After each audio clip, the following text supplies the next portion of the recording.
আমি তো স্টার্টও করতে পারতেছি না, কারণ আমি আমার নিয়ম যদি ক্লাসে কেউ না থাকে ভিডিও করে চলে যাওয়ার, মানে আমার এরকম কোনো নিয়ম নেই যে আপনার জন্য ওয়েট করতে হবে। আমাকে ইনস্ট্রাকশনই দেওয়া আছে যে ক্লাসে কেউ না থাকে বা দেরি করে আপনি আপনার ভিডিও করে চলে যাবেন, কারণ আমার যদি ভিডিও না থাকে আমাকে ধরবে। আমি তো বলতে পারবো যে ওদের ডিপার্টমেন্টে এই এত কিছু বলার টাইম নেই, বুঝেন নাই, তো বুঝতে হবে। তো ওই জন্য আমিও বুঝলাম আমি কি ভিডিও স্টার্ট করবো কিনা। আমি যদি ভিডিও স্টার্ট করি তাহলে আপনারা মিস করে ফেলবেন। এই টেনশনে কোনো কিছু টেনশন না করে ঘুমাই গেছি আমি।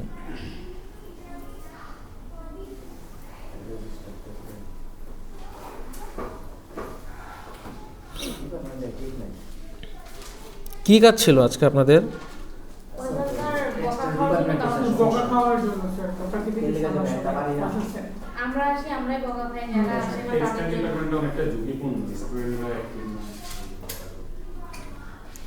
বকাটা তো ক্লাসের টাইমে দিল।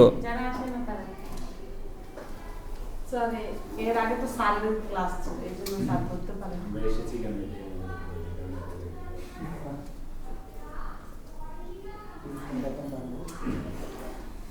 আপনাদের বাকি যারা স্টুডেন্ট আছে ক্লাস করে না কেন, মানে কারণটা কি? না মানে বকার না, আমি এমনি জিজ্ঞেস করতেছি, আমি তো বকা। আমাদের ব্যাচের তো একটা ছেলে আছে নাম সাব্বির, ওর বাসা এই যে বনানী 5 নাম্বার রোডে।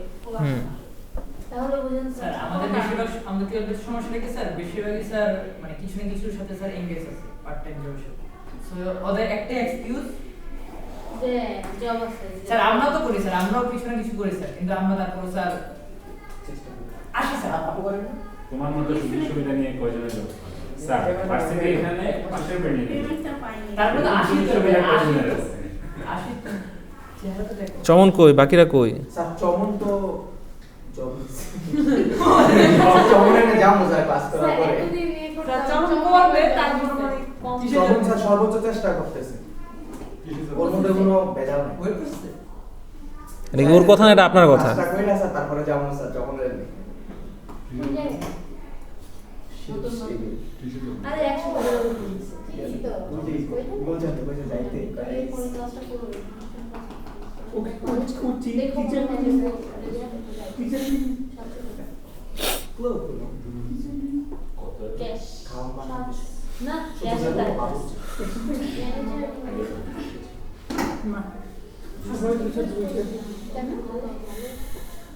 ম্যাথ যদি পারতাম তাহলে বিপরীতে করতে দিতাম, ম্যাথের সমস্যার কারণে বিপরীতে করতে। আর আজকে মেকানিক্সের কাজ করতাম পার্ট টাইম। আপনার কথা ভর্তি হয় না, মাফ চাই। তুই এইটা বাদ দিয়ে আবার ইশাটা এনে কিসা এবারে নিয়ে আসে, এবারে ডাইরেক্ট বাইরে। আচ্ছা আচ্ছা ভিডিও তো চলছে। ভিডিও অন হয়ে গেছে? হ্যাঁ আচ্ছা আচ্ছা, ওটা অফ করে দাও। না না থাক থাক, অন হোক, টাইম বাড়ুক একটু, সমস্যা নেই। সত্যি লাগে এবার সবচেয়ে বেশি মেধা বেশি। এটা না ওই সত্যি 100% শিওর 100% না স্যার আপনার যে একটা প্রজেক্ট আছে বাট আমি নিজেই তো এটার সাথে সহমত। তুমি এগুলো তুমি চাষে করে বলবে নিজের শুনবেন আপনারা? জি স্যার শিওর? সবচেয়ে কম স্যার আমাদের সাথে আমাদের ট্যুরে চলে দিছে আমি দাওয়াত দিচ্ছি স্যার। ধন্যবাদ। মিশনপত্র দেখে কি স্যার ভালো লাগে না মিশনপত্র? কে বলছে? মিশনপত্র দেখে এসে আমার মেশিনও ভালো লাগে না, মানুষও ভালো লাগে না, কি ভালো লাগে ওর ভালো লাগে প্রকৃতি। স্যার ঢাকায় তো ওইটাই নাই। হ্যাঁ স্যার আগে তো দিয়েছি। আচ্ছা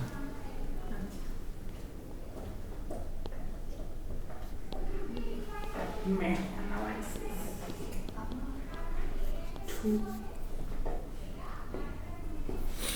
আচ্ছা, দেখেন আমি একটা সার্কিট আঁকি।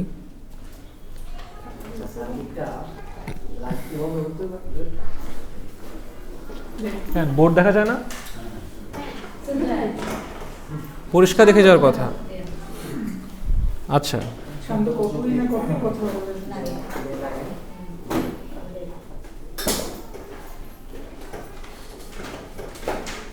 সার্কিটটা এমনি দিলে তো পারবেন না, তাহলে আমি যদি ঘুরায় দিই, এভাবে করে দিই,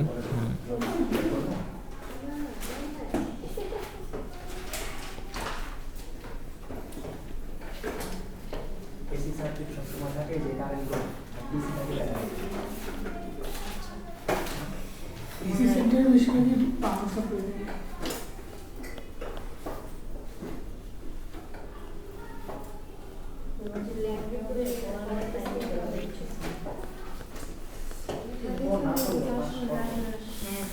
লাস্ট ক্লাস কে কে করে নাই? লাস্ট ক্লাস বলতে থিওরি হ্যাঁ থিওরি। আমরা তো কি কিছুই বুঝবে না তাহলে।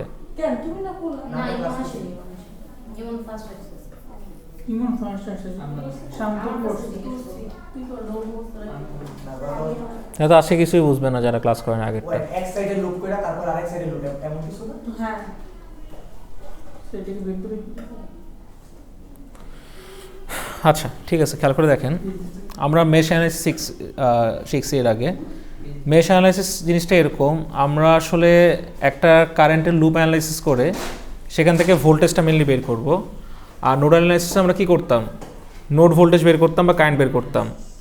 সো মেশ অ্যানালাইসিসের উদ্দেশ্য হলো এটাই, আমরা কারেন্টের ভ্যালু নিয়ে কাজ করবো আর কি মেনলি, বুঝতে পারছেন? মানে লুপ নিয়ে কাজ করব। আর লুপে আসলে লুপ কারেন্ট থাকে, ওকে, একটা লুপে একটা সেম কারেন্টই থাকে অলওয়েজ। খেয়াল করে দেখেন তো এখন এই ধরনের একটা সার্কিট আপনারা দেখে আসছেন যে এখানে আমরা এর আগে ওহমস ল দিয়ে সলভ করে আসছি, তাই তো? আচ্ছা আমি যদি কোয়েশ্চেনটা বলি,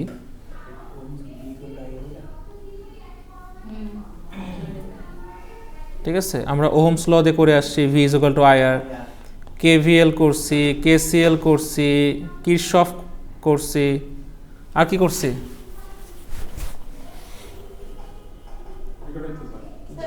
কি সব করতে আছে ওয়াইয়ের মতো যেটা না মানে ওই যে আই থেকে দিয়া তা কি সাথে তো কে বলছে?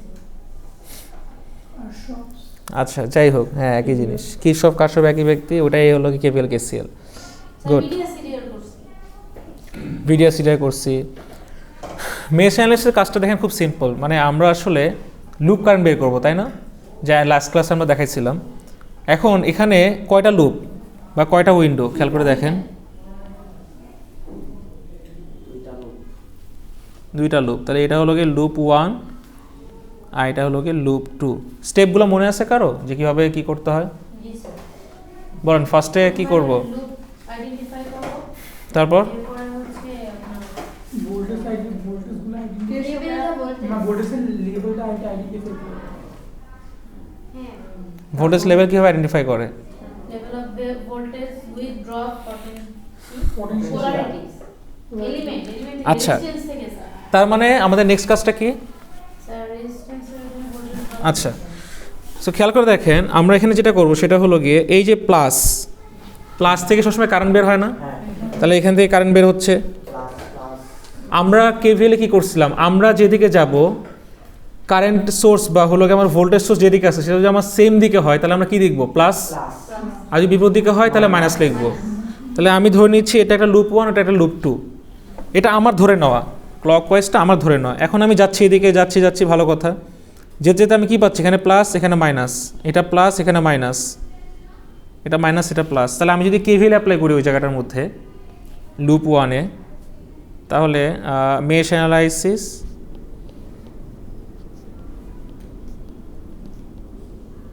অ্যাট লুপ 1 কি হয় বলেন তো? প্লাস 12 প্লাস কোথায় শুরু করবো বলেন, এখান থেকে শুরু করি, স্যার বাপে কি হয় দেখেন হ্যাঁ জি স্যার সামনে আগাই। কারেন্টের মান আমি জানি, কারেন্টের মান আমরা জানি এই লুপের মধ্যে যাই না। তাহলে L1 লুপে ধরে নিচ্ছি I1 কারেন্ট আছে, তাহলে 4 into I1 plus 4 into I1, এখানে কি পাচ্ছি এখান থেকে আসার সময়, মাইনাসটা পাচ্ছি না? তাহলে মাইনাস 12 ইজ ইকুয়াল টু 0। তার মানে 4I1 plus 4I1 is equal to 12, বা I1 ইজ ইকুয়াল টু কত, 12/8 ইজ ইকুয়াল টু 4 অ্যাম্পিয়ার। তার মানে ফার্স্ট লুপে হলো গিয়ে 4 অ্যাম্পিয়ার কারেন্ট আছে। এটা কি ঠিক আছে যেটা করলাম? এটা কি ঠিক আছে? স্যার I2 না স্যার স্যার ঠিক নেই কেন স্যার ঠিক নেই তো কেউ কিছু বললো না। এটা তো বলতে স্যার আগ্রহ রয়েছে স্যার এটা হ্যাঁ করে থাকতে হবে না, হ্যাঁ করে থাকতে বলতে হবে। মাথা হ্যাং করে স্যার খেয়াল করে দেখেন তো এই যে 4 অ্যাম্পিয়ার ওর মধ্যে কি শুধু I1 কারেন্টটা ঢুকছে না? কিন্তু এই যে 4 ওহম সরি এর মধ্যে কি একটা I1 ঢুকছে, ও কি আবার এর মধ্যে পড়ছে না? লাস্ট ক্লাসে বুঝাইছিলাম যদি একটা রেজিস্ট্যান্স এমন হয়, খেয়াল করে দেখেন, এই টাটানি করলে ছিঁড়ে যাবে। একটা রেজিস্ট্যান্স যদি এমন হয়, খেয়াল করে দেখেন কেমন হয় বলেন। যেমন একটা স্যার স্যার দুইটা লুপের সাথে ও আসলে দুজনের মাঝখানে পড়ে গেছে, তাই না? দেখেন তো, যেহেতু দুজনের মাঝখানে পড়ে গেছে, ওর মধ্যে I1 ঢুকতেছে, আবার I2 ঢুকতেছে, খেয়াল করে দেখেন তো, তাহলে ওর মধ্যে I2 ঢুকতেছে। আচ্ছা, তার মানে এর মধ্যে I2 কারেন্টটা এক্সিস্ট করতেছে, রাইট? তো যদি I2 কারেন্ট এখানে এক্সিস্ট করে তাহলে কি হবে বলেন? So basically I1 plus I2 তো আমি কি বলছিলাম, I1 প্লাস I2 প্লাস না মাইনাস হবে, এটা আমরা কি দেখে বুঝবো বলেন? স্যার লুপ দিক দেখে। তাহলে আমি ধরে নিচ্ছি এটা এইভাবে, এটা মাইনাস হয়ে যাবে। আমি ধরে নিচ্ছি আমি ঘুরবো এইভাবে, কিন্তু এই সার্কিটের মধ্যে মানে এই লুপের মধ্যে কোনো সোর্স আছে? না না স্যার, সোর্স নাই, এই লুপের মধ্যে কোনো সোর্স নাই। স্যার 2 এম্পিয়ার কারেন্ট সোর্স না। আচ্ছা, আমি কি বলছি প্রথম থেকে একদম শুরু থেকে, একটা লুপের মধ্যে কয়টা কারেন্ট থাকে? লুপের মধ্যে একটা থাকে। একটা কারেন্ট থাকে। তাহলে এই লুপের কারেন্টের মান কত বলেন? 2 অ্যাম্পিয়ার। বুঝতে পারছেন? কি বুঝেন না বলেন? হ্যাঁ হ্যাঁ, কিভাবে? কারণ এই যে কারেন্ট সোর্সটা আছে, এই কারেন্ট সোর্সটা এই লুপের জন্য, বুঝতে পারছেন? লুপ এখানে থাকতে পারতো, এখানে থাকতে পারতো, এখানে থাকতে পারতো, যে কোনো জায়গায় থাকতে পারতো। তো যেহেতু এই লুপের মধ্যে 2 অ্যাম্পিয়ার আছে, তার মানে পুরো লুপের মধ্যে 2 অ্যাম্পিয়ার কারেন্ট পাস হচ্ছে। 4 এর মধ্যে 2 অ্যাম্পিয়ার কারেন্ট পাস হচ্ছে, এর মধ্যে 2 অ্যাম্পিয়ার কারেন্ট পাস হচ্ছে। কিন্তু ও আসলে পুরো রোহিঙ্গার মধ্যে পড়ে গেছে। মায়ানমারে যখন আসতেছে তখন বলে যে তুই বাংলাদেশি নাগরিক, বাংলাদেশ যখন আসতেছে বলে মায়ানমার নাগরিক। 4 অ্যাম্পিয়ার তুমি কার, তাই না? আসলে বেসিক্যালি জায়েদ খানের। হ্যাঁ, শান্ত। ঠিক আছে। কীভাবে জায়েদ খানের হচ্ছে? কারণ জায়েদ খান সবচেয়ে পপুলার, ওকে নিয়ে সবাই টানাটানি মারামারি, ঘরের মধ্যে ঢুকে যাবে। হ্যাঁ, ডিগবাজি দিয়ে দিয়ে ওই 2 ঘরের মধ্যে কোনো একটা জায়গায় ঢুকে যাবে। ঠিক আছে, এখন খেয়াল করে দেখেন ঝামেলাটা হয় কি, ওর মধ্যে থাক, ওকে আমরা না বলাই, না ডিস্টার্ব করি। যখন আমি এইভাবে করে আসতেছি, আমার জন্য যে কারেন্টটা আমি আগে পাবো, ইকুয়েশনে সেই কারেন্টটা আগে লিখবো। তাহলে আসেন এটা একটু দেখি, ইকুয়েশনে সেই কারেন্টটা আগে কীভাবে লিখবো। তাহলে ঝামেলা তো এই জায়গায়, তাই না? আর তো কোনো সমস্যা নাই। হ্যাঁ হ্যাঁ, 4 যদি I1 plus I2 তাহলে কি হবে? হ্যাঁ, 4 ইন্টু এর মধ্যে কি I1 কারেন্টটা ঢুকতেছে, I2 কারেন্ট ঢুকতেছে না? দুইটাই ঢুকতেছে। খেয়াল করে দেখেন তো, I1 I2 দুইটাই ঢুকতেছে না? তাহলে কি হবে? 4 into I1 plus I2 plus I2 into -12। বোঝা গেছে?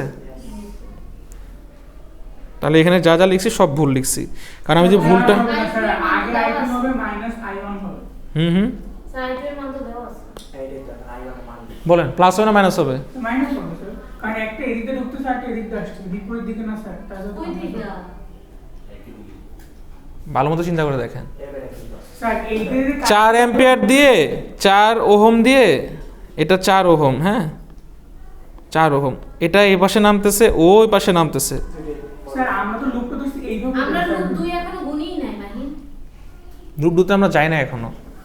আমরা যখন এখন লুপ 1-এ আছে, আমরা যখন লুপ 2-তে থাকবো তখন লুপ 2-এর ক্যালকুলেশনটা করবো। যেদিকে মন চায় ওই দিকে দরকার। ঠিক আছে? তাহলে ঠিক আছে। তাহলে ঠিক আছে না? তা আমি তখন এই পাশ দিয়ে ঘুরতেছি, সো ও যেহেতু এই পাশ দিয়ে, তাহলে দুইটা একই দিকে ঢুকতেছে, মানে ও আসতেছে দিক দিয়ে, ও আসতেছে দিক দিয়ে, তাই না? কারণ কারেন্টটা তো এখান থেকে বের হচ্ছে। কারেন্ট এখানে বের হওয়া মানে কি, যদি ভোল্টেজ সোর্স থাকতো, মানে এইভাবে যদি প্লাস মাইনাস টাইপের থাকতো, তাহলে এখান থেকে এখানে আসতো, তাই না? সো এখানে যদি ভোল্টেজ সোর্স থাকতো তাহলে কি প্লাসের কারেন্টটা বের হয়ে এখানে ঢুকতো, এখান থেকে যখন প্লাস কারেন্টটা বের হয়ে এখানে ঢুকতেছে, তাহলে এই কারেন্টটাও এখানে এসে ঢুকতেছে। তাহলে আলটিমেটলি কি 4-এর মধ্যে 2টা কারেন্ট ঢুকতেছে, তো একটার মধ্যে 2টা কারেন্ট ঢুকে আমরা কি তাকে প্লাস করবো না মাইনাস করবো? প্লাস করব। অবভিয়াসলি তাকে প্লাস করব। আচ্ছা, প্লাস করা হয়ে গেল, এর মধ্যে ঢুকতেছে, ঢোকার ফলে কি হচ্ছে বলেন তো? আপনাদের ইকুয়েশনটা কি হবে তাহলে বলেন? এখন I2 এর জায়গায় 2 বসান। তাহলে 4I1 plus 4I1 plus 8 minus 12 is equal to 0। Sir answer হবে 0.5 তাহলে 8I1 ইজ ইকুয়াল টু কত? 4 4। তাহলে I1 is equal to half 0.5 ampere. ঠিক আছে? সো এটা হলো গিয়ে আপনাদের ফার্স্ট লুপের ক্ষেত্রে চলে আসে 0.5 অ্যাম্পিয়ার। ওকে, কিন্তু আমাদের তো এটা আনার উদ্দেশ্য না। আমাদের কি বলেন তো, ওই যে মাথার মধ্যে দিয়ে রাখছি যে এই নোডের ভোল্টেজটা কত, বোঝা গেছে? আচ্ছা, তাই এই নোডের ভোল্টেজটা কীভাবে বের করবেন বলেন? V1 না কি স্যার? হ্যাঁ, V1 ইকুয়ালস টু হোয়াট লিখছি। আচ্ছা, ওটা পরে। তাহলে একটু খেয়াল করে দেখেন তো, যদি সামহাও কোনো লুপে কারেন্ট সোর্স থাকে, আপনাকে আর বাকি রেজিস্ট্যান্স দিকে তাকানোর দরকার আছে? আমি এখানে 20টা রেজিস্ট্যান্স দিলাম, হ্যাঁ, দিয়ে একটা 2 অ্যাম্পিয়ার সোর্স রেখে দিলাম। মেশ অ্যানালাইসিস সুবিধা এটা, যখন আপনি মেশ অ্যানালাইসিস করবেন তখন যদি কারেন্ট সোর্স থাকে ওই ইন্টার লুপে হলো ওই কারেন্টটা এক্সিস্ট করবে। কারণ আপনাকে কখনো এর আগে আমি কারেন্ট সোর্স দিই নাই, ভোল্টেজ সোর্স দিচ্ছি, এই জন্য ভোল্টেজ সোর্স থেকে আপনার কারেন্টটা বের করতে হয়েছে। ওই যখন এখানে এখন তো কারেন্ট দেওয়া আছে তো 2 অ্যাম্পিয়ারে হবে ডিরেক্ট। ওকে, সো এই তো আলটিমেটলি আপনার কোনো টেনশন নেই, খুব ইজি হয়ে গেছে। তাহলে আপনি I1 যে বের করেন এটা কোন লুপের কারেন্ট? এই লুপের কারেন্ট না?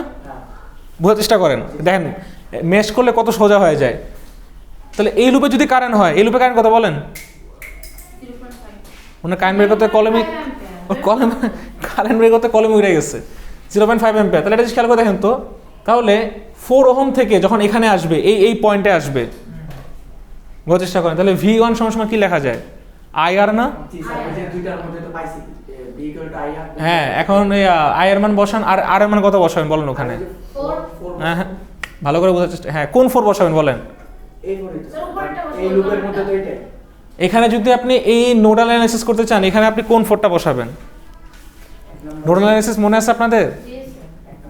কি করতে হয় বলেন নোডাল অ্যানালাইসিস সময়? এটা কি গ্রাউন্ড না? তার মানে কি V1 বাই 0 আমরা এটা করতাম না, মানে V1 বাই 4 = 0 হয়ে করছিলাম না? সো বেসিক্যালি আপনি যদি V1 বের করতে চান, আপনি চাইলে ভোল্টেজ ডিভাইডার রুল অ্যাপ্লাই করতে পারেন। আপনি চাইলে হলো গিয়ে এখানে একটা ভোল্টেজ ড্রপ করে কত আসে বের করতে পারেন। আপনি চাইলে 12 থেকে এখান থেকে যত মাইনাস হয় তত করে, বা এগুলো যোগ করে বিয়োগ করে করতে পারেন, একটা করলেই হইলো। বুঝতে পারছেন? সো আপনি চাইলে নোড অ্যানালাইসিস করতে পারেন, কোনো সমস্যা নেই। ওকে, তো এই ধরনের যদি মেশ অ্যানালাইসিস করতে বলে, মেশ অ্যানালাইসিসের ক্ষেত্রে সুবিধা হলো গিয়ে এইটাই, কারেন্ট থাকলে ধাপ করে ধরা যায় এরকম। আমি তো বানাই দিচ্ছি, বের করবেন যেটা হবে সেটা অ্যান্সার। আপনার আমি বলি এখানে আপনারা কী কী অ্যাপ্লাই করতে পারেন? ভিডিআর অ্যাপ্লাই করতে পারেন, আপনারা নোডাল অ্যানালাইসিস অ্যাপ্লাই করতে পারেন, আপনারা মেশ করতে পারেন, আপনারা একটা কাজ করতে পারেন, এই যে এখানে কত ভোল্ট ড্রপ খাবে বলেন? কত ভোল্ট? হ্যাঁ,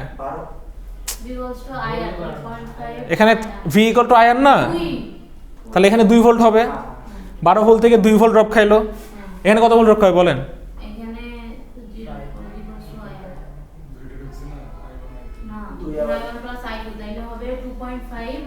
ইন্টু 4, ভেরি গুড। তাহলে কত ভোল্ট ড্রপ খাবে? এখন খেয়াল করে দেখেন, এই ভোল্টেজটা ড্রপ খাওয়ার পর 12 থেকে যে এটা বাদ দিলে তারপরে তো আমি বাকিটা পাবো, তাই না?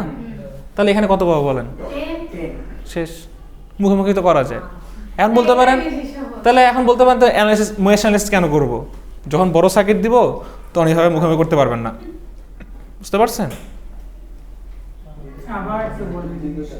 জিনিসটা কীভাবে বলবো? মানে আমি এক সার্কিট দিয়ে পুরো ট্রিপলি আজকে পড়াইছি। জিনিসটা কিছু না, এটা 12 ভোল্ট। হ্যাঁ, আচ্ছা, সো 12 ভোল্ট আমরা কি করি? রেজিস্ট্যান্স আসলে ভোল্টেজ ড্রপ খায়, ভোল্টেজের পতন হয়। হ্যাঁ, আর একটা সিরিজ সার্কিটে কারেন্টের মান সেম থাকে, তার মানে এখানেও এখানে এই কারেন্টটা, এটা তো শর্ট সার্কিট, মানে এখান থেকে তো শর্ট। হ্যাঁ, সো বেসিক্যালি এখানকার মানটা কি এখানেই যাবে না? আচ্ছা, তাহলে এটা যদি 12 ভোল্ট হয়, তাহলে এই সার্কিটে আমি I1 কত বের করছি?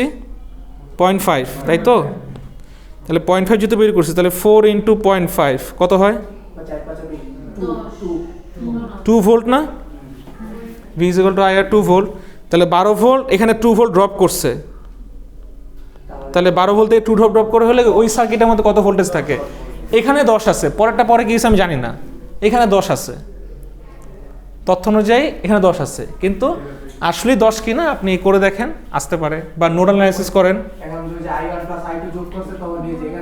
I1 I2 তো এই পর্যন্ত, এই দিকে তো আমার জানা লাগবে না, ও দেখ ও যেখানে ইচ্ছে সেখানে দেখ, আমার এটা 10 আসে। আমার তো পয়েন্ট শুধুমাত্র নোটটা এইটা বের করতে হবে, হ্যাঁ, বোর্ডে বের করতে হবে, এখানে 10, এই জায়গাটায় 10, কারণ এগুলো তো পুরো শর্ট একটাই তার না? খেয়াল করে দেখেন, ওই যে মানে এটা মানে একটা রোধ বা একটা বাধা আসলে পরিবর্তন। হ্যাঁ, ঠিক আছে। সো এই তো, এখন এইটা আপনারা একটু নোডাল অ্যানালাইসিস করবেন যে আসলে 10 আসে কিনা। আমি তো মুখে করলাম, সো আপনারা নোডাল অ্যানালাইসিস করবেন, করে হলো গিয়ে দেখবেন যে 10 আসে কিনা, বা আপনারা চাইলে ভিডিআর সিডিআর অ্যাপ্লাই করতে পারেন, এখানে আসলে যে কোনো কিছুই প্রযোজ্য। হ্যাঁ, সো টেনশন নাই।